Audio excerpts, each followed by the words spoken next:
Assalamualaikum Ustaz. Waalaikumsalam warahmatullahi wabarakatuh. Semoga Ustaz sehat selalu serta dalam lindungan Allah. Amin. Saya jualan online, tapi saya sering membuat invoice palsu pada kiriman barang ke pembeli saya di luar daerah agar pajak keluar kota dari Batam tak besar. Pasalnya pajak Batam keluar kota itu 17,5%, berlaku untuk semua barang. Apakah saya harus tinggalkan usaha saya nih Pak Ustadz atau bagaimana? Saya takut uang yang saya dapat memperberat hisab saya nanti di akhirat. Payah saya jawabnya. Nanti saya jawab boleh, bilang orang Ustadz Somad membolehkan bohong, dan orang kantor pajak marah sama saya. Gara-gara ini berkurang pajak dari Batam, kata dia. Jadi aturan-aturan negara yang tidak ada di dalam Quran itu adalah kesepakatan ulama dan umara. Kesepakatan la tajtami'u ummati ala dhalalatin. Umat ini tidak mungkin bersepakat untuk suatu kesesatan. Makanya kita disuruh atiullah wa atiur rasul wa ulil amri. Sama macam pakai paspor. Mana ada hadis nyuruh pakai paspor? Jadi kalau ada anak-anak muda nih, kau udah ngurus paspor. Tidak ada dalam Quran nyuruh paspor. Paspor itu bid'ah wa kullu bid'atin dhalah. Pas mau masuk Saudi, mana bisa kau masuk? Begitu juga lah logika berpikirnya tentang masalah pajak tadi. Itu adalah aturan negara. Assalamualaikum Ustaz. Waalaikumsalam. Kami sudah lebih 10 tahun menikah. Mohon doa agar segera diberi Allah keturunan yang soleh, penghafal Quran dan cinta kepada alim ulama, terutama seperti Ustadz Abdul Somad. Nanti kita doakan. Mudah-mudahan yang belum punya anak punya anak. Saya udah 40 tahun Pak Ustadz belum juga punya anak. Hah? Kenapa gitu? Belum nikah. Nikah lah. Nanti di akhir majelis kita berdoa. Bagaimana saya menghadapi ibu kandung saya yang tak adil terhadap adab anaknya dalam memberikan kasih sayang? Masalahnya ibu saya terlalu berlebihan kepada anak yang satu saja. Ittaqullah, kata Nabi. Hai ayah, hai ibu, ittaqullah, takwalah kamu kepada Allah. Fa'dilu baina auladikum, bersikap adillah kamu di antara anak-anak kamu. Memang hati tak bisa berdusta. Kadang kita lebih sayang pada anak pertama daripada anak kedua, ketiga. Tapi hati memang tak bisa. Tapi zohirnya maka mesti bersikap adil. Adil tak mesti sama. Adil tak mesti sama. Anak 3, yang satu S1, yang paling kecil TK karena dia lambat nomor antrian. Tak pula belikan laptop 3 dikasih laptop. Anak S1 laptop, anak 3 kasih laptop, habislah. Jadi letakkan sesuatu pada tempatnya, itu bersikap adil. Ibu, bapak jangan sampai kalian tak adil. Anak yang satu dimanjakan, jadi hantu dia. Anak-anak yang satu ini dicampakkan, boleh jadi dia yang berbakti. Jadi kita tak tahu entah mana buah hati, belayan jiwa, permata-permata ini yang akan menolong kita di hadapan Allah. Yang pasti anak-anak kita itu adalah amal jariyah, waladun solihun, anak soleh. Bagaimana hukumnya orang meninggal dan belum jelas karena virus corona, sementara langsung dikubur, tak dibuka baju dan pampersnya? Dan kalau memang jelas corona, apakah termasuk mati syahid? Hai pegawai-pegawai, dokter-dokter, bidan-bidan di rumah sakit, kalian akan dituntut di hadapan Allah seperti aku juga akan dituntut dalam setiap ucapanku ini. Ma yalfizu min qaulin, semua cakap yang keluar dari mulutmu Abdul Somad, kau akan dituntut. Maka begitu juga kau saudara-saudaraku akan dituntut. Apakah kau amanah atau kau curang di situ? Apakah betul atau hanya kau permainkan di situ? Maka setiap akan diminta latus alunna yauma idzin anin na'im. Inna sam'a, telinga, dengar baik-baik Pak Dokter, dengar baik-baik Bu Perawat. Wal basar, pandang tengok baik-baik. Apakah betul ini kena Covid atau tidak? Wal fuad, pikir baik-baik. Kau dapat berapa di dunia ini? Di akhirat nanti pertanggungjawabannya macam mana? Hisabnya, titian siratal mustaqimnya, azab kuburnya, nikmat sesaat. Setelah dapat kau pastikan bahwa ini Covid, katakan Covid. Kalau tak Covid, balikkan ke keluarganya biar bisa diselenggarakan jenazahnya. Kalau ini memang betul Covid, maka ada petugas jenazah pakai baju astronot, bersampul semuanya, buka pempersnya karena ada najis di situ, lalu kemudian tayamumkan karena tak bisa dimandikan. Maka secara fikih orang yang kena penyakit menular ditayamumkan. Walaupun kau pakai plastik, pakai baju astronot, ambil tanah, pukulkan, sapukan ke mukanya sekali, sapukan. Jangan takut kena matanya, tak akan berkedip. Sapukan ke tangannya, setelah itu pakaikan kain kafan, setelah itu bungkus plastik, karena dia adalah saudaramu. Kami berterima kasih kepada kalian, Bapak Bidan, Bapak Dokter, Ibu Bidan, Ibu Dokter, karena kalian sudah menyelamatkan. Kalianlah ujung tombak perjuangan. Kalau kalian amanah, maka semua pahala kalian dapat. Tapi kalau kalian berkhianat, maka sesungguhnya dosanya juga akan berlipat-lipat. Kenapa? Karena mereka melaksanakan fardu kifayah. Fardu kifayah sudah mereka laksanakan.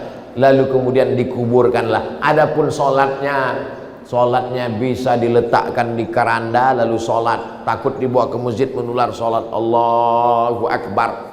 Bahkan di dalam mobil ambulan pun bisa. Di dalam buka pintu jendelanya, dari luar tuh Allahu Akbar. Di tepi kubur sebelum dimakamkan diletakkan di atas kayu, sholatkan. Setelah itu baru dimasukkan ke dalam. Hanya masalah mandi saja bisa diganti dengan tayamum. Adapun sholat jenazahnya tetap. Nah, belum tak kalian sholatkan. Gimana udah sholat jenazah?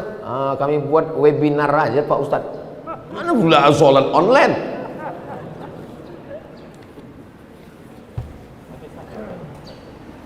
Al-mat'unu syahid. Orang yang kena wabah matinya mati syahid. Tapi kalau orang mati syahid tak perlu dimandikan Pak Ustadz. Syahid yang mana guys? Syahid mati fisabilillah. Syahid itu terbagi dua. Syahid mati fisabilillah, itu yang tak dimandikan, dikuburkan dengan bekas-bekas lukanya. Contohnya mana? Sayyidina Hamzah. Sayyidina Hamzah itu dikuburkan dengan luka-lukanya karena nanti mereka bangkit di padang mahsyar akan jadi saksi itu. Luka-lukanya itu jadi saksi di hadapan Allah. Adapun yang mati syahid, orang tenggelam mati syahid, orang kebakaran mati syahid, melahirkan anak mati syahid, orang yang mencari nafkah kena musibah, orang yang sakit perut mati syahid. Kalau pergi mencari nafkah, pergi karena lillahi ta'ala. Adapun orang yang pergi selingkuh tak boleh mati syahid. Mati syahid yang jenis kedua ini tetap dimandikan, tak bisa dimandikan, kafankan. Jadi jangan artikan orang kena dia tak lagi kami mandikan. Kenapa? Karena mati syahid. Ini adalah kebodohan yang terstruktur. Bukan syahid itu yang tak dimandikan itu. Dari Habibuddin Batubara. Saya seorang kakek, datuk kakek usia 70 tahun. Solat saya banyak tinggal. Bagaimana saya menghitung solat yang qadha itu? Dihitung aja datuk, berapa yang tinggal dulu diqadha sekarang semampunya. Tak bisa tegak berdiri, duduk. Usolli fardhu zuhri arba'a raka'atin qadha'an. Qadha habis zuhur. Habis asar gitu juga. Usolli fardhul asri arba'a raka'atin qadha'an. Dia agak-agak berapa lama tinggal, selama itu pula lah qadha'nya. Kalau tinggal 10 tahun, dia qadha 10. Tak sampai 10 tahun meninggal dunia, diampunkan Allah. La yukallifullahu nafsan illa usaha. Adapun yang muda-muda, kalian anak muda, jangan kalian tinggalkan sholat. Hisab tadi ada kita bahas hisab. Inna awwala ma yuhasabu bil abdu yaumal qiyamah. Yang pertama kali dihisab pada hari kiamat, salatu. Pertama kali dihisab nanti pada hari kiamat adalah salat. Idza salahat salahal amalu kulluh. Kalau salatnya baik, amal yang lain jadi baik. idza fasadal amalu kulluh. Kalau salatnya rusak, yang lain jadi rusak. As-shalatu imaduddin, tiang. Salat adalah tiang. Kenapa kubahnya bisa menempel? Kenapa dindingnya bisa kokoh? Karena tiang. Kalau tiang rusak, maka hancurlah rusak. Jaga salat, bukan somat. Kertas terakhir. Maaf Ustaz, saya langsung saja. Siapa itu Ifrit dan siapa pula anak buah Dajjal? Wa qala ifritum minal jin. Jelas ayatnya. Cerita tentang Nabi Nuh, cerita tentang Nabi Sulaiman. Ifrit itu adalah minal jin, dari kalangan jin. Nama komunitasnya jin, bukan biker subuhan. Nama komunitasnya jin. Jin ini terbagi dua. Anna minnal muslimun, kami ada yang jin muslim. Juz 29 surat Al-Jin. Wa minnal qasitun, kami ada yang jin kafir. Ada jin muslim, ada jin kafir. Jin muslim masuk surga. Taharraw rasyada, mereka selalu mencari kebenaran. Yang jin kafir, kanu li jahannama hataba, masuk neraka jahannam. Jin Ifrit termasuk jin mana? Jin Ifrit yang ada dalam cerita Nabi Sulaiman.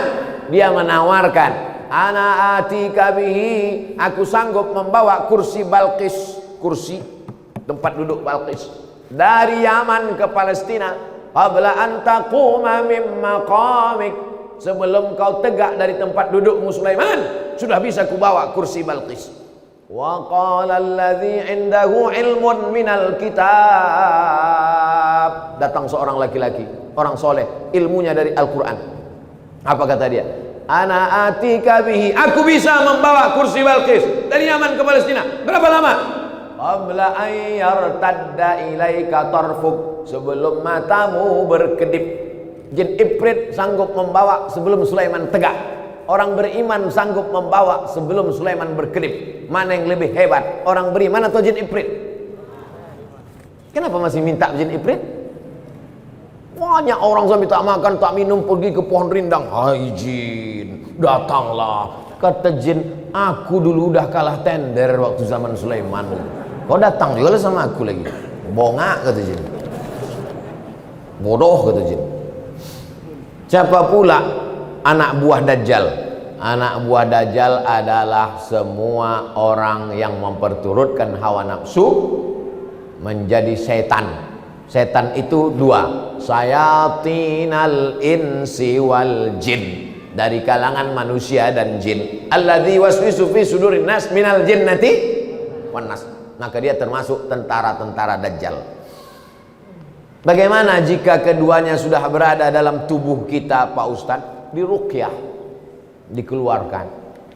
Ruqyah pribadi, baca sebelum tidur malam. Tadi malam saya sebelum tidur malam baca Fatihah sekali, Qul huwallahu 3 kali, Qul falaq sekali, Qul nas sekali, pangkal Al-Baqarah 6 ayat sampai walaikumul muflihun, ayat kursi. Sesudah itu lillahi ma fis samawati sampai ujung 3 ayat. Habis itu tahlil la ilaha illallah, habis itu selawat, tiupkan ke telapak tangan, habis itu hembuskan ke muka, ke badan. Saya di Pekanbaru tidur tak terlalu takut, tapi di Batam ini takut. Entah karena tempat juga ya. Bagus, makin takut makin khusyuk kita. Menurut Ustadz yang berceramah di YouTube, barang siapa di dalam tubuhnya ada anak buah Dajjal, orang tersebut akan tunduk dan patuh terhadap perintahnya. Iya, kalau di dalam badannya ada anak-anak buah Dajjal besarang, tak keluar dia, maka akan itulah ikut, karena dia selalu berbisik, ikut bos aku, ayo ikut Dajjal. Jadi sistem Dajjal ini multi level marketing. Dia selalu mengajak, dan dia caranya itu bolak-balik. La'atiyannakum min baini aydihim, aku akan datang dari depan, wa min khalfihim, dari belakang, wa an aymanihim, dari kanan, wa an sama'ilihim, dari kiri. Tak pernah capek, tak pernah lelah, terus berjuang demi untuk menyenangkan hati Dajjal. Tiba-tiba datanglah anak muda, pemuda hijrah yang letoy. Yuk pengajian yuk. Kata Dajjal, siapa nih yang betul sebetulnya? Aku aja mau masuk neraka semangat betul, kata Dajjal. Kau pula mau masuk surga letoy. Mumpung ini masih ada waktu untuk memperbaiki diri, Satu, bagaimana cara agar Ifrit dan anak buah Dajjal keluar dari tubuh kita? Tidak akan mungkin bersemayam tempat yang sama. Di situ ada zikir, di situ ada setan. Aku akan ganggu mereka. Illa ibadaka minhumul mukhlasin, kecuali hamba-hambamu yang tulus ikhlas kepada Allah. Makanya kita diazarkan wirid-wirid. Man laisa lahu wird fahuwa qir. Man laisa lahu wird fahuwa qir. Siapa yang tak punya wirid berarti dia qir. Qir itu apa? Monyet.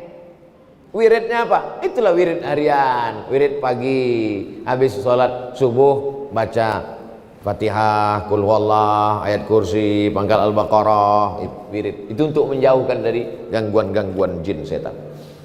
Iman dan takwa yang bagaimana yang harus kita tingkatkan Pak Ustadz? Iman takwa itu tak berubah-ubah dari dulu itu saja. Iman percaya, takwa. Iman takwa itu begini. Datanglah kawan ngasih tahu, bro, ada razia di sana. Ada razia di sana. Razia Polsek, Polresta Barelang. Ada razia.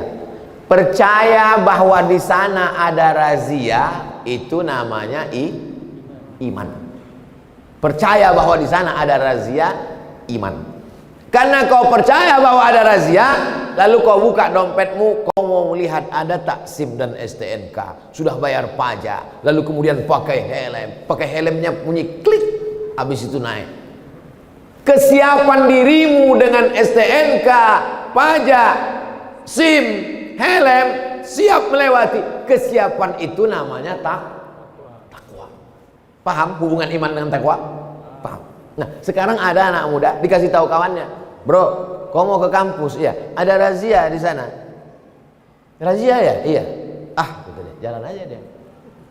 Itu namanya orang beriman tapi tak bertakwa. Percaya kau ada Allah? Percaya. Percaya kau ada malaikat? Percaya. Percaya kau bahwa nanti hari kiamat? Percaya. Percaya kau bahwa ada hisab bangkit di kubur? Percaya. Percaya kau bahwa ada surga neraka? Percaya. Apa yang kau siapkan? Tengok nanti aja lah. Itu namanya beriman tapi tak bertakwa. Makanya bunyi ayatnya 3. Ya ayyuhalladzina amanu. Setelah beriman, ittaqullah. Takwa. Beriman dulu baru bertakwa. Percaya dulu ada razia, baru siapkan. Jadi kalau tak ada razia tak siap lah Pak Ustaz. Kalau tak ada razia orang tak siap. Itulah pentingnya percaya. Setelah percaya barulah datang takut. Nah, begitu saya menjelaskan ilustrasinya sesimpel. Bisa saya menjelaskan takwa menurut etimologi, takwa menurut terminologi, tapi itu nanti 2 SKS dari kampus. Cuman di kampus awak pun dah keluar dari kampus. Al-Haziniyah Al-Fatihah. A'udzubillahi minasyaitonirrajim. Bismillahirrahmanirrahim. Alhamdulillahirabbil alamin. Rahmanirrahim. Maliki yaumiddin. Iyyaka na'budu wa iyyaka nasta'in. Shiratal mustaqim. Shiratal ladzina an'amta 'alaihim ghairil maghdubi 'alaihim waladdallin. Amin. Allahumma shalli ala sayyidina Muhammad wa ala ali sayyidina Muhammad. Assalamu alayka ya Rasulullah. Allahumma waffiqna lima tuhibbuhu wa tardah. Tanamkan dalam hati kami ridhamu supaya kami beramal dengan amal-amal yang kau ridhai ya Allah. Allahumma aktib lana bi husnil khatimah. Selamatkan kami ketika malaikat mencabut nyawa kami dengan husnul khatimah. Keluar dari mulut kami la ilaha illallah Muhammadur Rasulullah.